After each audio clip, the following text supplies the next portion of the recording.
మరి 15 మత్తయి సువార్త 15:21 వచ్చిందండి. 15:21 వచ్చింది. యేసు అక్కడ నుండి బయలుదేరి సీదోనుల ప్రాంతమునకు వెళ్ళుచుండగా ఇదిగో ఆ ప్రాంతము నుండి కానాను స్త్రీ ఒకటి వచ్చి, ప్రభువా, దావీదు కుమారుడా, నన్ను కరుణింపమని నా కుమార్తె దయ్యము బట్టి బహు బాధపడుచున్నదని కేకలు వేస్తాను. ప్రార్థన చేసుకుందామండి. స్తోత్రము నాయన. మరి సమయములో తండ్రి చదవబడిన వాక్య భాగాన్ని బట్టి నీకు వందనాలు చెల్లిస్తున్నాను. ఈ దినమున ప్రభువా, నా తండ్రి అనేకమైన మరి గొప్ప కార్యాలు చేస్తున్న విధానాన్ని మేము జ్ఞాపకం చేసుకుంటున్నాం. ఈ దినమున కూడా నాయన మరి ప్రభువా, స్త్రీ గురించి మాట్లాడుతున్నాం తండ్రి. ఆ స్త్రీ ద్వారా ఏ అద్భుతాలు అయితే జరిగించావో మేము కూడా నేర్చుకోవడానికి, మా యొక్క ప్రవర్తన, మా ఆలోచనలు, మా తలంపులను మార్చుకోవడానికి ఈ ఆత్మతో నింపి మమ్మలను ప్రభువా, నన్ను నా బిడ్డలను కూడా సరిచేసి నడిపించి కృప చూపిస్తారని యేసు నామమున అడుగుచున్నా తండ్రి, ఆమేన్. దేవుని స్తోత్రం. హల్లెలూయా. ఇక్కడ సీదోను అనే ప్రాంతములో ఒక స్త్రీ ఉందటండి. ఎవరండి? ఒక స్త్రీ ఉంది. ఆ స్త్రీకి, ఆ కానాను స్త్రీకి ఏమిటంట, తన కుమార్తెకి దయ్యము పట్టి బహు బాధపడుతున్నదంటండి. ఏమంటండి? దయ్యం బట్టి బహు బాధపడుతూ ఉంది. అయితే మరి ఈ యొక్క స్త్రీ ఏం చేస్తుందంటే, ఎవరు బాగు చేస్తారని తెలుసుకుంది కదండి. ఎవరు బాగు చేస్తారని తెలుసుకుంది. అది యేసు ప్రభు అక్కడేం చేయగలడని తెలుసుకుని ఈమె ఏం చేస్తుందంటే, ప్రభువా, దావీదు కుమారుడా, నన్ను కరుణించు. అంటే ఎవరు స్వస్థపరుస్తారని తెలుసుకుంది, దేవుడు స్వస్థపరుస్తాడని తెలుసుకుంది. దేవుని దగ్గరికి వచ్చింది. ఇప్పుడు అంటుంది, దావీదు కుమారుడా, నా కుమార్తెని స్వస్థపరచు. మనము దేవుని దగ్గరికి వచ్చి నా కుమార్తెను స్వస్థపరచు, నా కుమారుని స్వస్థపరచని దేవుని దగ్గర ఈ స్త్రీ లాంటి ప్రార్థన చేయాలండి. దేవుని స్తోత్రం. హల్లెలూయా. అలాగే మేము కూడా చేస్తున్నామండి. కానీ మన ప్రార్థన వేరు, ఇలాంటి స్త్రీ ప్రార్థన వేరు. దేవుని స్తోత్రం. హల్లెలూయా. ఈ యొక్క బిడ్డ ప్రార్థన చాలా గొప్ప ప్రార్థన, చాలా విశ్వాసం కూడుతున్న ప్రార్థన. ఇక్కడ అంటుంది, దావీదు కుమారుడా, మరి నా కుమార్తెని కరుణించు, నా కుమార్తె దయ్యము బట్టి బహు బాధపడుతున్నదని కేకలు వేసి ఇంకా కింద అంటున్నాడు, అందుకు ఆయన ఆమెతో ఒక మాట అయినను చెప్పలేదు. అప్పుడు ఆయన శిష్యులు వచ్చి ఈమెను మన వెంట వచ్చి కేకలు వేయించున్నదని కనుక ఆమెను పంపివేయమని ఆయనను. చూడండి, కొన్నిసార్లు మన సంఘాలుగా కొంతమంది ఆటంకకరంగా ఉంటారు కదండి. అవునండి, ఇక్కడ కూడా ఇదే జరుగుతుంది. యేసు ప్రభు వారి దగ్గరికి నా కుమార్తె స్వస్థపడుతుందని దేవుని దగ్గరకు వచ్చింది. వస్తే ఇప్పుడు శిష్యులు అంటున్నారు, ఈమె మన వెంట వస్తూ ఉంది, కేకలు వేస్తుంది, అల్లరి చేస్తుంది, ఈమెని పంపివేయండి అంటున్నారు. దేవుని స్తోత్రం. హల్లెలూయా. మనుషులు ఎంత ఘోరాతి ఘోరమైన మనుషులు చూడండి. వాక్యమును బట్టి మనం నేర్చుకుంటున్న ప్రతి మాట కూడా మనం ఎలాగ బోధిస్తున్నాము, ఎలా వింటున్నాము అనేది ఆలోచన చేయాలి. ఇక్కడ అంటూ ఉన్నాడు ఆ మాట, మరి అందుకామె ఒక్క మాట అయినను చెప్పలేదంట. యేసు ప్రభు వారు ఒక్క మాట అయినా చెప్పలేదంట. అలాంటప్పుడు బాధలను వచ్చినప్పుడు ఒక మాట అయినా నీతో మాట్లాడినప్పుడు నీకు చాలా కోపం వస్తుంది కదా. దేవుడి దగ్గరికి నేను వస్తే దేవుడే నాతో మాట్లాడలేదు కాబట్టి మరి నేను వెళ్ళిపోతాను అనుకో, నువ్వేం చేస్తావు? విడిచి వెళ్ళిపోతావు. కానీ అలాంటి కోపం మనకు ఉండకూడదండి దేవుని దగ్గరకు వచ్చినప్పుడు. అందుకే అంటున్నాడు, తన్ను తాను తగ్గించుకున్నవాడు. ఇందులోనే ఇంకో మాటలో చూడండి, మరి 16:23 వచ్చి చదవండి. 16:23. అయితే ఆయన పేతురు వైపు తిరిగి, సాతానా, నా వెనుకకు పొమ్ము. ఎలా ఉన్నాడటండి? అభ్యంతరకరంగా ఉన్నాడట. వెనుకకు పొమ్ము. మనలో ఉన్న సాతాను పోవాలి, అప్పుడే మనకు జయము కలుగుతుంది. ఇంకా అంటున్నాడు కింద మాటల్లో చూసినట్లయితే, నాకు అభ్యంతరకరంగా ఉన్నావు అని చెప్పి కింద అంటున్నాడు, నీవు మనుషుల సంగతి తలంచుచున్నావే గాని దేవుని సంగతులను అలా పోయిపోతున్నావు. మనుషుల సంగతులు ఆలోచిస్తున్నావు. మనుషులు ఎవరో బాధపడతారని ఆలోచిస్తున్నావు. మనుషులు ఎవరో వేదన పడతారని ఆలోచిస్తున్నావు. నీ తండ్రి, నేను కన్న తండ్రి, నీ కోసం ప్రాణం పెట్టిన దేవుడు, ఆయన మన కొరకు బాధపడుతున్నాడనే విషయాన్ని ఎందుకు మర్చిపోతున్నాం మనం? ఇక్కడ అంటున్నాడు, దేవుని మాటలు మనం తలపోయాలి. మన మీద ప్రయోగం చేస్తున్న సాతాన్ని మనం వెనుకకు పొమ్మని ఆజ్ఞాపించాలి, దాన్ని గద్దించాలి అంటున్నాడు. మరి పై మాటలో చూసినట్లయితే 22వ వచనంలో అంటున్నాడు కదా, పేతురు ఆయన చెయ్య పట్టుకొని ఒకటి చదవండి, బాగా చదవండి. ప్రభువా అది దూరం అవును గాక, అది ఎన్నటికీ కూడా కలుగుదని ఆయన గద్దించాడు. ఎన్నటికీ రాకూడదని గద్దించాడు. ఈ రోజు మన మీద ప్రయోగం చేస్తున్న సాతాన్ని కూడా మనం గద్దించాలి. ఎందుకు బొమ్మని మనం గద్దించాలి.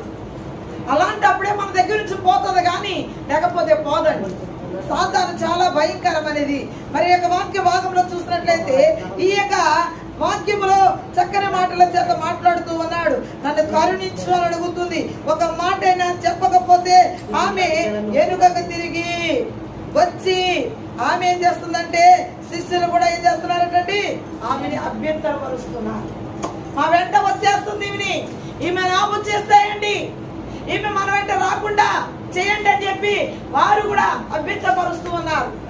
చూడండి, సంఘములో కొంత మేస్త్రాలకం చేస్తారనుకోండి, నీకేం తెలుసు, నాకంటే నాకు తెలుసు, నీకేమైనా తెలుసేటి అని అడుగుతూ ఉంటాం కదండి. అడుగుతామా లేదా? నిజంగా ఇదేనండి సంఘములో ఈ భేదాలు రావడానికి, సంఘములో అనేకమైన నోట్లు రావడానికి కూడా కారణము మనమే అవుతున్నాం. అందుకే అంటున్నాడు, అన్యజనుల నా నామము దూషింపబడుతున్నది అంటున్నాడు. ఎందుకు? మనము స్థిరముగా నిలబడకపోవడం వల్ల, మనకు తగ్గింపు జీవితం లేకపోవడం వల్ల, మనము దేవునికి లోపడకపోవడం వల్ల, సాతాను మనం గద్దించలేకపోవడం వల్ల, దేవుని మాట వినకపోవడం వల్ల, మనలో తగ్గింపు లేకుండా ఉండడం ద్వారా మనము సాతానికి సోటిచ్చేస్తున్నాం. సాతాను మన వెంటనే తిరుగుతున్నామన్నా. సాతాన్ని గద్దించగలిగే సామర్థ్యత నీకు ఉండాలి. దేవుని స్తోత్రం, హల్లెలూయా. ఈ రోజున ప్రభు బిడ్డగా జీవిస్తున్నా నీవు సంఘములోకి వచ్చినప్పుడు, నీవు పెద్దరికం చేస్తున్నా, నువ్వు పెద్ద వయసు అయినా, నువ్వు లేకపోతే చిన్నదానివైనా, నువ్వు ఎలాంటి దానివైనా నాకు తెలియదు, కానీ నీవు దేవుని దగ్గర అందరూ సమానులే. దేవుని స్తోత్రం, హల్లెలూయా. చిన్న అనేది ఈ లోకంలో మనం మాట్లాడుకునే మాట, కానీ దేవుడు మాట్లాడే మాట కాదు. మనమందరం ఒకటే. ప్రభు అంటున్నాడు కదా, మరి మీరందరూ లోక పాపం మోసుకున్న గొర్రె పిల్లలారా నా యొద్దకు రండి, మీకేమి ఇస్తాను? విశ్రాంతిని ఇస్తాను. ఇక్కడ చెప్తున్నాడు చక్కని మాట చేత. 24వ వచనం చదవండి. అప్పుడు యేసు తన శిష్యులను చూసి ఆయన ఇశ్రాయేలు ఇంటి వారి నశించిన గొర్రెల యొద్దకే గాని ఎక్కడికి రాలేదంటే, ఆయన నశించిపోతున్న గొర్రెల యొద్దకి నేను ఎక్కడికే వచ్చాను, కానీ నేను మరి ఎక్కడికి రాలేదు అంటున్నాడు. నా సహోదరి, ఈ రోజున ప్రభు మన దగ్గరికి వచ్చి అవతల పేటనే రక్షించే మనమేమైపోతాం? ఒకసారి ఆలోచన చేయండి. ఇక్కడ ప్రభు అంటున్నాడు, నశించిపోతున్న ఆ గొర్రెల కోసం వచ్చా, నేను మీకోసం రాలేదు. ఆమెతో అంటున్నాడు, నీకోసం రాలేదు నేను అన్నప్పుడు ఆ స్త్రీ ఎంత బాధపడుతుందో ఒకసారి ఆలోచన చేయండి. అయినా కూడా దేవుని వెంబడించడం మానలేదండి. దేవుని స్తోత్రం, హల్లెలూయా. అదండి గొప్ప విశ్వాసం. నీ విశ్వాసం, నా విశ్వాసం గొప్పదనుకుంటున్నాము, కానీ ఆమె స్త్రీ లాంటి విశ్వాసం మన దగ్గర లేదేమో. దేవుడు చాలా సార్లు నీతో నాతో మాట్లాడుతున్నాడు వాక్యం ద్వారా. నువ్వు నేను కూడా సరి చేసుకోలేకపోతున్నాం. వాక్యం వింటున్నాము, కానీ వాక్యాన్ని ఎవరు వేయలేకపోతున్నాం. వాక్యానుసారంగా జీవించలేకపోతున్నాం. ఎన్నో సంవత్సరాల అనుభవమైనా, ఎన్నో సంవత్సరాలు బట్టి సచ్చుకొచ్చినా దేవుని యొక్క రుచిని చూడలేకపోతున్నాం. అందుకే అంటున్నాడు, దేవుని వాక్యంలో కూడా అంటున్నాడు, రుచి చూసి తెలుసుకుని అంటున్నాడు. రుచి చూసి తెలుసుకుని అంటే దేవుడు చేయగలని నమ్మి విశ్వాసం ఉంచాలి. అంతేగాని నువ్వు ఏదో అందరూ వెళుతున్నారు, నేను వెళతాను, అందరూ ప్రార్థన చేస్తున్నారు, నేను ప్రార్థన చేస్తాను, అందరూ మొక్కుకున్నా నేను మొక్కుకుంటాను అనుకుంటే కార్యం జరగదు. విశ్వాసం లేకుండా ఎవ్వరికి కూడా కార్యము జరగదంతే. దేవుని స్తోత్రం, హల్లెలూయా. విశ్వాసం ఉంచాలి, చేస్తాడని నమ్మకానికి ఉండాలి. ఈ బాధ నుంచి విడిపించగలవాడు ఈయనొక్కడే నమ్మాలి. నమ్మినప్పుడే నువ్వు చూడగలుగుతావా కార్యాన్ని. ఇక్కడ అంటున్నాడు, ఆ యొక్క నశించిపోతున్నా గొర్రెల ఎద్దగా కానీ మరి ఎవరి దగ్గరికి నేను పంపబడలేదు. ఎంత ఖచ్చితంగా చెప్పాడో చూడండి. నేను ఎవరి దగ్గర పంపబడలేదు. రాకడ వచ్చేస్తుందండి. పక్క వారందరూ ఎత్తబడిపోతున్నారు, మనం విడవబడ్డాం. మనకెంత బాధ ఉంటారు. ఇన్ని సంవత్సరాలు భక్తి చేసి, ఇన్ని సంవత్సరాలు చర్చకొచ్చి మనం ఎత్తబడలేని గుంపులో ఉంటే ఎంత బాధాకరమైన విషయం అవుతుంది. నా సహోదరి, ఒకసారి ఆలోచన చేయండి. ఎత్తబడే గుంపులో మనం ఉండాలి, పరిశుద్ధుల గుంపులో ఉండాలి. అందుకే ప్రభు అంటున్నాడు, దేవుని వచ్చే రాకడలో ఎత్తబడేవారు తిరుగులు ఇస్తుండగా ఒకరు ఎత్తబడతారు, ఒకరు ఇరువబడతారు అన్నాడు.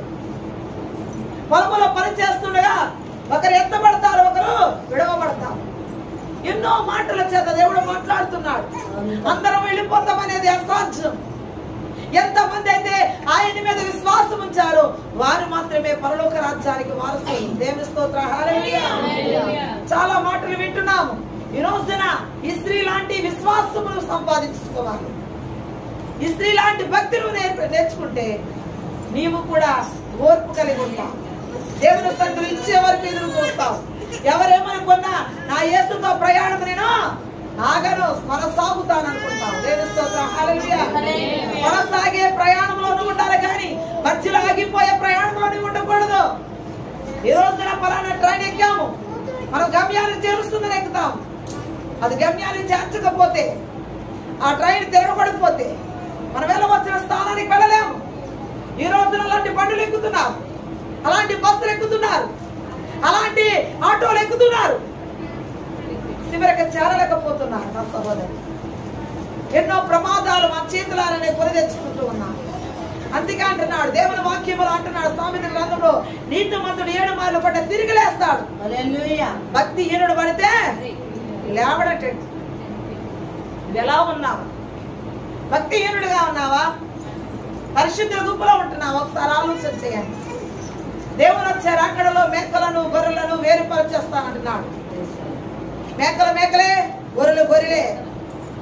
చూడండి, ఎవరో వేరుపరచకుండా మనం ఏం చేస్తున్నాం అంటే, పురుషులు ఒక కూర్చుంటారు, స్త్రీలు ఒక కూర్చుంటారు. మనము పురుషులు స్త్రీలు వేరువేరుగా కూర్చున్నాం కదండి.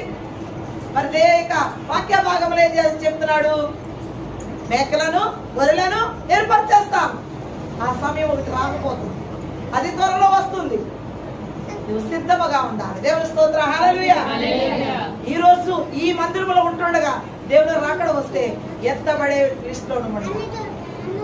ఎప్పుడు వస్తుందో తెలియదు, ఎలా వస్తుందో తెలియదు, ఏ రాత్రికాల సమయంలో వస్తుందో తెలియదు, ఏ పగలు వస్తుందో తెలియదు. కానీ నువ్వు సిద్ధపాటు కలిగి ఉండాలి. దివిటీలో నూనె పోసుకోవాలి. అక్కడ దివిటీల గురించి మాట్లాడుతున్నాడు కదా. ఆ స్త్రీలు 10 మంది కన్యకల గురించి మాట్లాడినప్పుడు మరి 5గురు మాత్రము శుద్ధిలో నూనె పోసుకునే సిద్ధముగా ఉన్నారు. 5గురు అయితే సిద్ధపాటు లేదు. ఏదో అందరూ వెళుతున్నారు కదా, నేను వెళతానన్నాడు. ప్రయాణం అయ్యారు 5గురితో కూడా. ఈ 5గురు కూడా ప్రయాణం అయ్యి వెళ్ళినప్పుడు వారి దీపాలు ఎక్కడ ఆగిపోయినాయి అంటండి. తలుపు దగ్గరికి వెళ్ళేటప్పటికి వారి దీపాలు ఆరిపోయినాయి అంట. భక్తి చేస్తున్నారు వాళ్ళు, కానీ వారి దీపాలు ఎక్కడ ఆగిపోయినాయి? తలుపు దగ్గరికి వెళ్ళేటప్పటికి ఆరిపోయింది. అప్పుడు అనుకున్నారు ఈ 5గురు కూడా సావుకారి దగ్గరికి వెళ్ళి మనం మళ్ళీ ఆ యొక్క బుడ్డిలో నూనె సంపాదించుకుందాం, వెళదామని 5గురు మళ్ళీ ప్రయాణం అయ్యాక ప్రయాణం అయ్యారు. 5గురు అయితే లోపలికి వచ్చారు, తలుపు పడిపోయింది. తలుపు వేస్తారు. ఇక వాళ్ళు మరి ఆ రాత్రికాల సమయంలో వెళ్ళి ఆ పొట్టలన్నీ తిరిగి మొత్తాన్ని కొనుక్కుని తలుపు దగ్గరికి వచ్చారు, కానీ తలుపు వేయబడ్డా తీయడానికి ఎవరి చేతిలో లేదు. అందుకనే ప్రతి ఒక్క తాళము ఆయన చేతిలో ఉంది. ఎవరి చేతిలో ఉందంట? దేవుని చేతిలో ఉంది. అప్పుడు పాస్టర్ గారు వచ్చి, అయ్యా ఈ కుటుంబం నాది, ఈ సంఘం నాది, ఈ బిడ్డలు నాది, నేను తాళం తీస్తానంటే ఎవరికి ఛాన్స్ లేదు. దేవుని స్తోత్రం, హల్లెలూయా. ఆయన తాళం వేస్తే తీసేవారు ఎవరు లేరు. ఆయన తాళం తీస్తే మూసేవాడు ఎవరు కూడా లేరు. గుర్తుపెట్టుకోండి. ఒక స్త్రీ ఎంత విశ్వాసంగా ప్రార్థన చేస్తుందనేది గుర్తుపెట్టుకోండి. అటువంటి విశ్వాసాన్ని మనం సంపాదించుకుంటున్నామా? ఒక స్త్రీ ఎంత ఓర్పు కలిగి అక్కడ శిష్యులు ఆటంకపరిచిన, ఎవరు ఆటంకపరిచిన తన విశ్వాసాన్ని కొనసాగిస్తూనే ఉంది. నా కుమార్తె నా యేసు ప్రభు ఒక్కడే బాగు చేయగలడని నమ్మింది. దేవుని స్తోత్రం, హల్లెలూయా. నమ్మి వచ్చింది కాబట్టి ఆమె దగ్గర యేసు ప్రభు డైరెక్ట్ గా అంటున్నారు, నేను నశించిపోతున్నా, నా గొర్రెల యొద్దకే కానీ నీ యొద్దకి రాలేదు అన్నాడు. రాలేదు అన్నప్పుడు ఆమె ఏం చెప్తుందో చూడండి. 26 వచనం అనుకుంటాను, చదవనమ్మా. అందుక 25 వచనం, ఆయనను ఆమె వచ్చి ఆయనకు మొక్కి ప్రభువా నాకు సహాయం చేయమని. అయినా కూడా ఏం చేస్తుందంటండి, ఆమె అలా చెప్పినా కూడా ఆమె ఏం చేస్తుందంట, మళ్ళీ వెళ్ళి ఆయనకు మొక్కి ప్రభువా నాకు సహాయం చేయి. చూడండి, ఈ రోజున ఎవరైనా మనకు అప్పు ఇప్పిస్తారంటే 10 సార్లు వాళ్ళ ఇంటికి వెళ్తారు కదండి. వెళ్తారా వెళ్ళరా? వెళ్తామండి. కానీ మన తండ్రి బాగు చేస్తాడు అంటే ఎన్నిసార్లు రావాలి సార్ ఆలోచించండి. దేవుని దగ్గరికి ఎన్నిసార్లు రావాలి? ఎన్నిసార్లు నేను తిట్టినా కూడా మళ్ళీ రావాలి, ఎన్నిసార్లు నీ కష్టం కలిగినా రావాలి, ఎన్నిసార్లు నేను బాధ కలిగినా రావాలి. దేవుని పాదాలు పట్టుకుని మొక్కుకుని దేవుని సన్నిధిలో నువ్వు సమర్పించుకుని వచ్చినట్లయితే ఇక్కడ ఈ స్త్రీని దీవించిన దేవుడు నిన్ను దీవిస్తాను. దేవుని స్తోత్రం, హల్లెలూయా. ఏమంటుంది, నాకు ప్రభువా నాకు సహాయం చేయి. నువ్వు నశించిపోతున్నా, గొర్రెల దగ్గర పంపబడ్డా అంటున్నావు, అయినా నాకు సహాయం చేయని బ్రతిమాలుకుంటుంది, విజ్ఞాపన చేసుకుంటుంది, సాగిలు పడుతుంది, మొక్కుకుంటుంది. అటువంటి ప్రార్థనా జీవితం ఉండాలి. ఇంకా అంటున్నాడు, ఇంకా చూడండి అమ్మా 26వ వచనంలో చూసినట్లయితే, అందుకు ఆయన పిల్లల రొట్టె తీసుకొని ఒక్క పిల్లలకు బయట యుక్తము కాదని చెప్పేసాడు డైరెక్ట్ గా యేసు ప్రభు. ఏమని చెప్పేసాడండి, ముందు మాటలు అన్నాడు, ఇశ్రాయేలు కొరకు నేను పంపబడ్డాను అని చెప్పేస్తాడు. ఇక్కడ కూడా ఆమె వేడుకున్నప్పుడు జాలిపడి ప్రభు ఏం చేయాలి, ఆమె కోరుకున్నట్టు తన కుమార్తెను బాగు చేసి పంపించేయాలి. కానీ ఆమెలో ఉన్న విశ్వాసాన్ని చూస్తున్నాడు. ఈ రోజున బైబిల్ గ్రంథంలో రాయబడింది కాబట్టి ఆమె యొక్క విశ్వాసాన్ని ప్రభు చూస్తున్నాడు. పిల్లల రొట్టె తీసి ఒక్క పిల్లలకు వేయడము యుక్తము కాదు. నిజమే, ఈ రోజున ఈ యొక్క ఆశీర్వాదాలు పట్టుకెళ్ళి ఇంకో దిక్కున ఆశీర్వాదాలు ఇంకో దిక్కున ఇలా అయిపోతున్నాయండి. ప్రభు ఎవరి కోసం తెచ్చాడు? ఇశ్రాయేలు ప్రజల కోసం తెచ్చాను అంటున్నాడు. ఈ ఆశీర్వాదాలు ఇప్పుడు ఏమడుగుతుంది? ఈ స్త్రీ, కాని స్త్రీ ఏమంటుంది, నన్ను నా కుమార్తె చాలా బాధపడిపోతుంది, నా కుమార్తెను బాగు చేయని ప్రభువుని వేడుకుంటుంది, మొక్కుకుంటుంది. ఇప్పుడు కుక్క పిల్లల రొట్టె తీసి కుక్క పిల్లలకు వేయడము ఉత్తమ కాదు అంటున్నాడు ప్రభు. ఈమె ఏం చేయాలి తెలుసా? ఈ మాట అన్నప్పుడు ఏం చేస్తారు తెలుసా? మీరైతే అలా అన్నప్పుడు వెంటనే తిరిగి వెళ్ళిపోతారు. నాకు కాదన్నారు, ఎందుకు ఇంకా నేను మళ్ళీ ప్రార్థన చేయాలి, నేను ఎందుకు రావాలి అని ఈ లోకమైన గవర్నమెంట్ ఇది. కానీ ఇప్పుడు ఆమె అలాగూ అనుకోలేదు. ఆ కానాని స్త్రీ అలా అనుకుంటే అక్కడ గొప్ప కార్యం జరగదు. ఆమె అలా అనుకోలేదు. అయినా కూడా విశ్వాసంతోనే కొనసాగుతుంది. దేవుని స్తోత్రం, హల్లెలూయా. తన భక్తితోనే ముందుకు నడుస్తుంది. అప్పుడు అంటూ ఉన్నాడు, కింద మాటల్లో చూస్తున్నట్టే 27వ వచనంలో ఆమె అంటుంది, ఆమె నిజమే ప్రభువా, కుక్క పిల్లలు కూడా తన యజమాని యొక్క బల్ల మీద నుండి పడును బొక్కలు తినును కదా అని చెప్పారు. నిజమే, యజమాని భోంచేస్తారు కదండి. టేబుల్ మీద ఉన్న వారికి ఎలా ఉంటదంటే పెద్ద టేబుల్ ఉంటుంది, టేబుల్ మీద చక్కగా మంచి ఫుడ్ తింటారు. దాని మీద పడిపోయి ఏం చేస్తుంది? ఒక పిల్ల వచ్చి తింటారు. ఇప్పుడు అంత ఒక పిల్ల వచ్చేస్తే ఇల్లు లేవులేండి, అంత చక్కగా మంచి రూములు కట్టుకుంటున్నారు. ఒక పిల్ల వచ్చే ఛాన్స్ ఏమీ లేదు. ఆ కాలంలో కుక్క పిల్లలు ఏం చేసేవంటే ఆ బల్ల దగ్గర ఏమైనా దొరుకుతాయేమో అని కుక్క పిల్లలు వేచి ఉండే అన్నమాట. అందుకని ఇక్కడ ఈ కానాని స్త్రీ అంటుందంటే కుక్క పిల్లలు కూడా బల్ల మీద నుంచి పడిన ఏం చేస్తుంది, ఆ రొట్టె ముక్క తిని తన పొడుపు నిప్పుకుంటుంది కదా. నేను కూడా అలాంటి దానని ఎంత తగ్గించుకుందంటే కుక్క పిల్లలు తగ్గించుకుందండి. దేవుని స్తోత్రం, హల్లెలూయా. ఎంత అద్భుతం అండి. అటువంటి తగ్గింపు చూస్తూ ఉండాలండి. కుక్కల పోల్సినా తగ్గించుకుంది, శిష్యులను మన ఎంబడుతుందన్న సరే తగ్గించుకుంది, ఇశ్రాయేలు ప్రజల కోసం చెప్పినా కూడా తగ్గించుకుంది. ఎంత అద్భుతమైన మాట చూడాలి. నిజమే ప్రభు అంటూ దేవుణ్ణి వెంబడిస్తుంది. ఈరోజు ఎంతమంది అలా వెంబడిస్తున్నారు, ఎంతమంది అలా ప్రార్థన చేసుకుంటున్నారు, ఎంతమంది అంత విశ్వాసం కలిగి ఉన్నారు. మీరు కలిగి ఉంటే ధన్యులే. దేవుని స్తోత్రం, హల్లెలూయా. ప్రసంగాలు విని మీరు నా విశ్వాసం వచ్చితే మీరు ధన్యులే. ఎంతమంది వింటున్నారు ఒకసారి ఆలోచన చేయండి. ఇక్కడ అంటున్నామే, ఆ యొక్క పళ్ళ మీద నుండి పడిన ఆ యొక్క రొట్టె ముక్కలు తిని కడుపు నింపుకుంటున్నారు. ఇంకా కింద మాట్లాడుతున్నాడు. అప్పుడు ఇంకా ఆమె యొక్క విశ్వాసాన్ని అప్పుడు వరకు పరీక్షించిన దేవుడు ఇప్పుడు ఏమంటున్నాడు వాక్య భాగం నుండి చూద్దాం. అందుకు యేసు, అమ్మా అమ్మా ఈ విశ్వాసము గొప్పది. ఇప్పుడు ఏ పాత్రలో ఉందండి? ధన్యురాలనే పాత్రలో ఉంది. దేవుని స్తోత్రం, హల్లెలూయా. కానాను స్త్రీ ఏమైపోయిందంటే ధన్యురాలనే పాత్రలోకి వెళ్ళిపోయింది. ఇప్పుడు అంటున్నాడు, అమ్మా నీ విశ్వాసము గొప్పది. ఇప్పుడు ఎక్కడ సంపాదించుకుంది తెలుసా? జీవ గ్రంథంలో పేరు సంపాదించుకుందండి. కానాను స్త్రీ అమ్మా నీ విశ్వాసము గొప్పది అని సంపాదించుకుంది. దేవుని స్తోత్రం, హల్లెలూయా. ఈ లోకంలో ఎవరు సంపాదించుకుంటాం? ఈరోజు భోజనం పెడితే ఆ బిడ్డ అంత మంచోళ్ళు లేరంట, మంచి వస్త్రాలు ఇస్తే ఆ మనిషి అంత మంచిది లేదంటున్నారు, మరి ఏదో ఇస్తే ఆ మనిషి అంత మంచిది లేదంటున్నారు. ఇంత చేసిన తండ్రిని విడిచి ఎవరినెవరు నోపగొడుతున్నాము, ఎవరెవరికో కుర్చీలేస్తున్నాము. అలా చేయడం మంచిదంటారా? అందుకే అంటున్నాను, దేవుని విడిచి ఎవరిని గణపరిచినా కూడా మంచిది కావచ్చు. మా సమస్త అధికారము కూడా ఆయనకు మాత్రమే చెందాలి. అందుకే ప్రభు కూడా ఒక మాట అంటాడు, దేవుని కంటే ఎక్కువగా ఏది కూడా ప్రేమించుకో. కనీసం నీ పిల్లని కానీ, నీ భర్తను కానీ, నీ బిడ్డలు కానీ, నీ కుటుంబంలో వస్తువులు కూడా నువ్వు ప్రేమించుకో. ఏదైనా నువ్వు ప్రేమించావనుకోండి అది నీకు దూరం అయిపోతుంది, దూరం అయిపోతుంది. అది మాత్రం గ్యారెంటీగానే చెప్పు.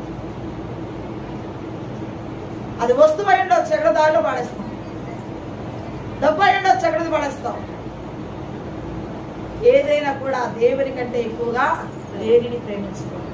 మొదట స్థానం ఆయనకి మాత్రమే ఉండాలి. ఆయన్నే ప్రేమించాలి. ఆయన తర్వాత ఇవన్నీ. ఆయనే లేకపోతే మనం లేమండి. దేవుని స్తోత్రం, హల్లెలూయా. ఆయన ఇచ్చిన కృపలో బ్రతుకుతున్నాం, ఆయన ఇచ్చిన నీడలో బ్రతుకుతున్నాం, ఆయన ఇచ్చిన మరి ఆ శ్వాస పీల్చుకుంటున్నాం. ఆయనే గాలి వదలకపోతే మనం ఏమైపోతాం? ఒకసారి ఆలోచన చేయండి. మొన్నే కరోనా లాంటి పరిస్థితి వచ్చినప్పుడు జనాలందరూ కూడా అల్లాపులం అయిపోయారు. కూతురికి ఏం పెట్టుకున్నారండి? మాస్కులు పెట్టుకున్నారు. నేను మాత్రం ఏ మాస్క్ పెట్టుకోవాలి? ఆ మాస్క్ పెట్టుకుంటే నా గాలి నాకు అసలు దొరుకుకోలేదు. అంటే వారి ప్రాణాలు కాపాడుకోవడానికి వారు ఏం చేస్తారు? మాస్కులు పట్టుకున్నారు. మాస్కులు పట్టుకున్నందుకు వాళ్ళు ఏమైనా ఆరోగ్యాన్ని కాపాడుకోగలిగారా? లేదు. వస్తానన్నది రాక మానదు అంటాడు. ఎవరు తప్పించగలరండి? సమస్త అధికారం ఆయన చేతిలో ఉంటే ఆయన తప్పించాలి మరి. ఇక్కడ అంటూ ఉన్నాడు, అమ్మా నీ విశ్వాసము గొప్పది. ఇంత మంచి పేరు రావడానికి కారణం ఏంటి? ఇక వాక్య భాగం 21వ వచనం దగ్గర నుంచి ఆమె ఎక్కడి వరకు ఓర్పు కలిగి ఉంది? ఎన్ని వచనాలు ఓర్పు కలిగి ఉందో చూడండి. 6 వచనాల వరకు ఆమె ఏం చేస్తుంది? ఓర్పుతో పనిచేస్తుంది. ఓర్పు కలిగి విశ్వాసంతో చూస్తుంది. అప్పుడు అంటున్నాడు, అమ్మా నీ విశ్వాసము గొప్పది. ఇంకా కింద మాట్లాడేస్తున్నాడు చూడండి, చక్కర మాట. నీవు కోరినట్లే నీకు అవును గాక ఆమెతో చెప్పాడు. దేవుని స్తోత్రం, హల్లెలూయా. మనం ఏమైతే కోరుకుని వచ్చావో, ఏమైతే ఆలోచించి వచ్చావో, ఏమైతే విషయం కోసం నువ్వు ఓర్పు కలిగి ప్రార్థన చేసుకున్నావో, నీ కోరినట్లే నీకు అవును గాక అని ఆమెతో ఏం చెప్పాడండి? నువ్వు కోరినట్లే. నువ్వు కూడా ఈ రోజున ఏదైనా కోరుకున్నావేమో ప్రభు దగ్గర నుంచి, నీ భర్త మారాలని, నీ కుటుంబం మారాలని, నీ అప్పులు తీరాలని, నువ్వు మంచి ఇల్లు కట్టుకోవాలని, నీ కుటుంబంలో శాంతి సమాధానంతో ఉండాలని, నీ ఆరోగ్యం బాగోవాలని, నీ బిడ్డల ఆరోగ్యం బాగోవాలని, నీ బిడ్డలు మంచి ఉన్నత స్థితికి వెళ్ళాలని, నీ బిడ్డలు మంచి ఉన్నతమైన స్థితిలో మంచి ఉద్యోగాలు సంపాదించుకోవాలని నువ్వేం కోరుకుంటున్నావు నాకు తెలియదు. ఇక వాక్యాన్ని బట్టి ఈ కానాని స్త్రీ అయితే తన కుమార్తె బాబు కోసం కోరుకోండి. నువ్వేం కోరుకుంటున్నావు? ప్రార్థన చేసుకోండి. ఇక్కడ అంటూ ఉన్నాడు, ఆమెను ఏం చేస్తాడండి? ఊరుకున్నట్టుగా నీ కవునుగా కానీ చెప్పాడు. ఇంకా కింద మాటలు అంటున్నాడు, ఎప్పుడైతే ఆయన మాట పలికాడో ఆ నిమిషంలోనే కార్యం జరిగిపోయింది. ఎంత అద్భుతం అండి! ఎప్పుడైతే ఆ మాట చెప్పాడో రోడ్డు వచ్చిందో అప్పుడే వెంటనే తన కుమార్తె బాధపడింది. అదేండి, అటువంటి భక్తి చేయాలి మనం. స్వస్థత అనేది అక్కడ వైద్యం చేస్తే కాదు, ఎవరో చెప్తే కాదు, దేవుడు ఒక మాట సెలవిస్తే ఎలాంటి రోగమైన దేవుడు స్వస్థపరుస్తాడు. ఇక్కడ దెయ్యం కోసం చెప్తున్నాడు, కానీ మనకున్న రోగాలు పోవాలంటే ఆయన మీద బలమైన నమ్మకాలు మనకు కలిగి ఉంటాం. అప్పుడు అంటున్నాడు, ఆ గడియలోనే ఆమె కుమార్తె స్వస్థత ఉంది. ఏం పొందిందండి? ఆ గడియలోనే, ఆ సమయంలోనే వెంటనే ఆ కుమార్తె ఏమైపోయిందండి? స్వస్థత పొందేస్తుంది. ఆ యొక్క 27వ వచనంలో నీ విశ్వాసం గొప్పదన్నాడు. 28వ వచనం వచ్చేటప్పటికి స్వస్థత కలిగేస్తుంది. ఎంత అద్భుతం అండి! దానికి దీనికి ఎంత చిన్న గ్యాప్, ఎంత అద్భుతం అండి! మాట సెలవిచ్చినట్టునే తన కుమార్తె బాధపడిపోయిందండి. ఈ రోజున అటువంటి ప్రార్థనా జీవితాన్ని మనం కలిగి ఉండాలి, అటువంటి విశ్వాసాన్ని మనం కలిగి ఉండాలి, అటువంటి నమ్మకాన్ని మనకు కలిగి ఉండాలి. దేవుని సన్నిధిలో ప్రార్థన చేస్తున్నామని భక్తి లేకుండా ఉంటే కుదరదు. మరి ఇక్కడ అంటున్నాడు, మరొక మాట చూద్దాం. 16, 14, 24వ వచనంలో చూసినట్లయితే ఇక్కడ సిలువను మోయడం అంటే ఎలా ఉంటుందో ఒక మాట నేను చెప్పి ముగిస్తాను. 24వ వచనం, 16, 24వ వచనంలో అప్పుడు యేసు తన శిష్యులను చూసి, ఎవడైనాను నన్ను వెంబడించగోరిన ఎడల తాను తాను ఉపేక్షించుకుని తన సిలువను ఎత్తుకుని, ఎప్పుడు వెంబడించాలంటండి? తన సిలువను ఎత్తుకుని. ఎప్పుడు వెంబడించాలి? ఆయన సిలువ భారాన్ని మనం మొయ్యాలి.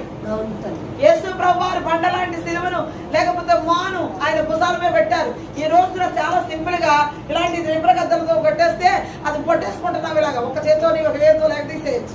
కానీ యేసు ప్రభు వస్తుంది అలాంటి సిలువ కాదు, చాలా బరువైనది ఆయన భుజాల మీద పెట్టారు.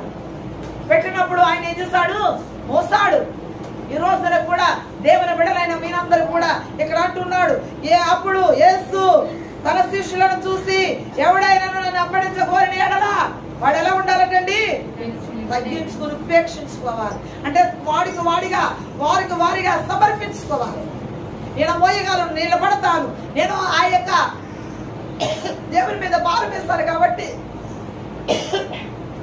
ఎట్టి విస్తుల్లో కూడా నేను వెనక తిరగను, నేను ముందుకు సాగుతానని నువ్వు ముందుకు సాగినట్లయితే, ఆ సిలువను మోసినట్లయితే నువ్వు ధన్యురాలివే. దేవుని స్తోత్రం, హల్లెలూయా. ఆ సిలువను ఎత్తుకొని ఆయన్ని వెంబడించాలండి. ఇప్పుడు మనందరం ఎవరిని వెంబడించాలి? దేవుని వెంబడించాలి. దేవుని వెంబడించడానికే కదా వచ్చాం. ఈ యొక్క వాక్యాలు నేర్చుకుంటున్నాం.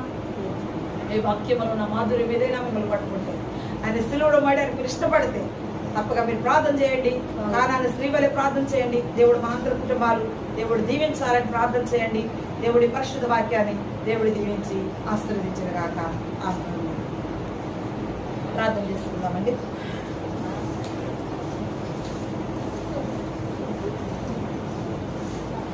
స్తోత్రం నాయన, స్తోత్రం స్తోత్రం స్తోత్రం స్తోత్రం స్తోత్రం. హల్లెలూయా హల్లెలూయా హల్లెలూయా హల్లెలూయా హల్లెలూయా హల్లెలూయా హల్లెలూయా. శక్తి లేని వారుగా, బలం లేని వారుగా, ప్రార్థనా జీవితం లేని వారుగా మేమున్నామేమో ప్రభువా. యేసు నామములో ఇప్పుడే మమ్మల్ని శుద్ధి చేయనానా. ఇప్పుడే మార్చండి ప్రభువా. నీ స్తోత్రం. నీకు ఇష్టమైన పాత్రలుగా మార్చండి నీ స్తోత్రం. హల్లెలూయా హల్లెలూయా హల్లెలూయా హల్లెలూయా. స్తోత్రం నాయన. మరి సమయంలో తండ్రి పాటలతో నేను స్తుతించాలి ప్రభా. దాన్ని బట్టి నీకు వందనాలు చెల్లిస్తున్నాను. ఇద్దరు బిడ్డలు చాలా భారం కలిగి ప్రార్థన చేస్తారు. బిడ్డలు బట్టి నీకు వందనాలు చెల్లిస్తున్నాను ప్రభా. బిడ్డ మరి తండ్రి నాయన సాక్ష్యం చెప్పింది తండ్రి, మన కుమార్తె తండ్రి నాయన యాక్సిడెంట్ ప్రమాదం నుండి మరి హాస్పిటల్లో ఆపరేషన్ పడుతుందని చెప్పినప్పుడు మరి నీ బిడ్డ కన్నీరుతో ప్రార్థన చేసుకుని ఆ రోజు నుంచి కూడా నీ సన్నిధి విడవు కానీ సన్నిధిలో ప్రార్థన చేసుకుంటుంది ప్రభా.